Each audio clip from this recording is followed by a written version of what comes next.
Good morning, students. I hope you're having a great day.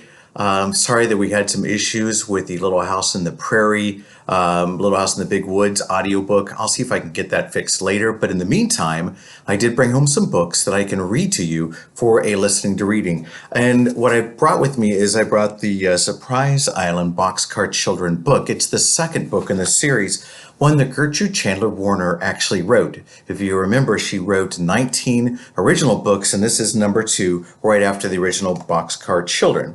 I'm going to read just the first chapter. It's called The First Surprise, and it won't take me too long to read, but then hopefully in the next few days, I'll be able to put more and more chapters on the book. So this is called Surprise Island, and I'm going to try to show you the pictures also as I'm reading them to you. All right, let's get started. Chapter 1, The First Surprise. "Now tell us, grandfather," cried Henry. "We ran all the way home from school." "Tell us," shouted Benny, throwing himself down in the grass beside the dog. "School is out the whole summer and Watch wants to know." Violet and I want to know too," said Jessie. Mr. Alden was sitting in the garden reading. He looked at his 4 grandchildren in surprise. "Let me see. Was this the day I said I'd tell you?" he asked them. "He's joking, Benny," said Jessie. "Joking? I mean everything I say." But he was joking just the same, and enjoying himself too. In the spring, he had promised his grandchildren a surprise for the summer, and now he had been waiting more than an hour for the children to come home. "School is out," said Violet.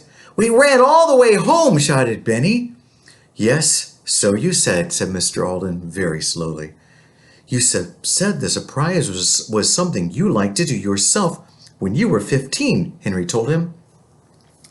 "Yes, or even 6, said Mr. Alden, looking at Benny.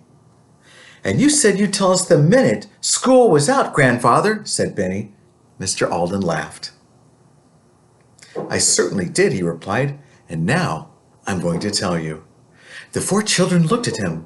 He began, "Once upon a time, my father bought an island." "He bought one!" cried Henry. "Yes," Mr. Alden went on. "The island is small." And here's a picture that they put in the book.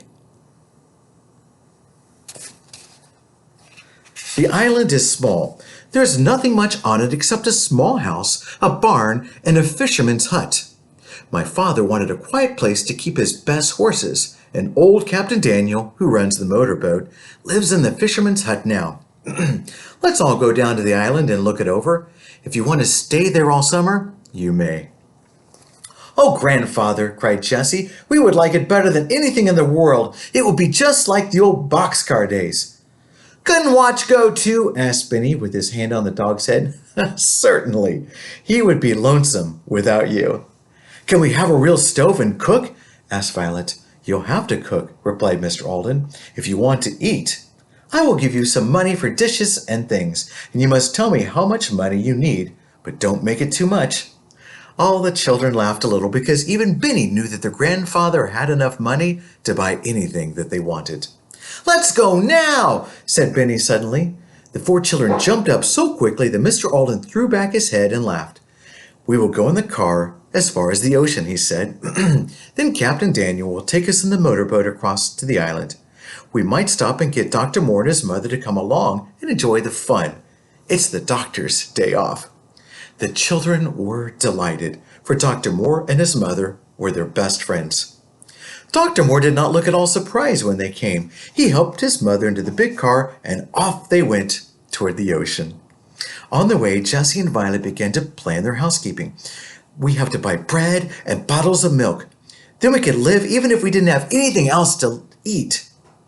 "Here's a little book and a pen," said Mr. Alden, taking a small blue book from his pocket. "Write down the dishes we need," said Violet. Before they reached the ocean, Jessie had put down all the things they could think of. There were spoons, cups, bowls, plates, a sharp knife, a dishpan, and a big kettle. Then they saw the ocean and the Alden motorboat tied up at the small dock. Captain Daniel, the old fisherman, was waiting for them on the dock. "How are you, Captain?" said Mr. Alden as they shook hands. "Just take us across to the island. It If the children don't like it, you can bring us right back again." The children shouted this, "We'll like it all right, we'll like it." They climbed into the motorboat and they were off. It's kind of a big picture there, isn't it? Let me see if I can move it a little bit. Okay. "There's our island," cried Henry. "Our very own island." Benny began to wave. "There's nobody there, Benny." "Why are you waving?" asked Grandfather. In spite of this, all the children began to wave at the island. "And there's our little house," shouted Benny. "But is it big enough for all of us?" "Oh, no," said Captain Daniel. "That little hut is my house. That little hut is my house." He laughed and looked at Mr. Alden. They landed at the little dock and walked a short way before they saw a small yellow house. "Are we going to live in that yellow house?" "Oh, no. You children are going to live in the barn." "In the barn?" and shouted the children as they ran over to it. "This is the best idea I have ever heard," cried Henry. He opened the big barn door and looked in. A new floor had been laid, but the children did not notice it. All of them were looking at the 4 box stalls along the back of the room. "Bedrooms!" cried Benny, pointing to the box stalls. "That's what they are," said Henry, opening one of the swinging doors to look in. Each stall had a large window and nothing else at all. "Let's bring down some straw for the beds," said Henry, looking up the stairs. "We can cover the straw with blankets." He pointed to a pile of clean, light brown blankets. Jessie ran over to look at the little stove. It was new, and there was an oven on top. Then Henry walked over to look at some of the barrels. "Here are 2 empty barrels," he shouted. "We can use those for table legs and lay this long board across them for a table." "Wonderful," said Jessie. The older people stood in the doorway watching the excited children. "I'm glad the workmen left these old boxes here," said Henry. "I can make dozens of things out of the wood, maybe even a little cupboard for the dishes." "Oh, Henry, do you think you could?" cried Violet. "We wouldn't need doors." "Of course he could," said Benny. "He could make doors. Henry can make anything." "There is a little spring over there," said Mr. Alden, taking the children to the window to look. "That spring never runs dry, and it's always as cold as ice, even on hot days, and it's safe to drink too." "Isn't that perfect, Henry?" said Jessie. "The most important things are settled already. Oh, I wish we could stay here tonight." "How about dishes?" asked Violet. Jessie said, "We can get spoons and things at the 5 and 10. "Are there any dishes already in the island, Grandfather?" "Not a dish, except what the captain has," replied Mr. Alden. "I'm sorry." "Don't be sorry," cried Jessie. "It's lots more fun to buy them. Let's get 6 of each thing. Then we can have company." "There's still time to go back to the mainland," said Henry, looking at his watch. "We could go to the 5 and 10 for dishes, and we could buy bread and milk for supper." "I want my bear," said Benny. "Very well, my children," said Mr. Alden, smiling. "You shall go back and get the things that you need and stay here this very night on the island." But just then Mr. Alden noticed that Captain Daniel had something on his mind. "Did you want something, Captain?" he asked. "Well, yes. I heard you say that I was the only one on the island." "Well, aren't you?" Mr. Alden looked at him. "No, I'm not. I've got a young friend staying with me in the hut. I thought I'd better tell you. He's a good young man, handy at all, but he hasn't been well."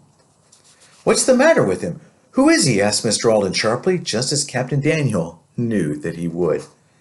"I've known him all my life," said Captain Daniel. "All his life," said Captain Daniel. Then he looked at Dr. Moore for help. "Suppose I go down to the hut and talk with the man," said Dr. Moore. "Fine," said Mr. Alden. "You go and see what this is all about." "I want to go with you," said Benny. "Oh, no," said the doctor. "You go look in the windows of the yellow house and see what you can see. I'll be right back." So the children went out and over to look into every window while Dr. Moore went off with Captain Daniel to see his friend.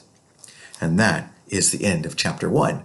Chapter 2, as you always like to know what the next chapter is called, Housekeeping. Anyway, I'll record and upload this video later to my YouTube channel, and then we will get started on finishing the book. Hope you guys are enjoying that. But wasn't it interesting that they found a stream of water that they could actually drink and that it was safe? I don't think you could do that now.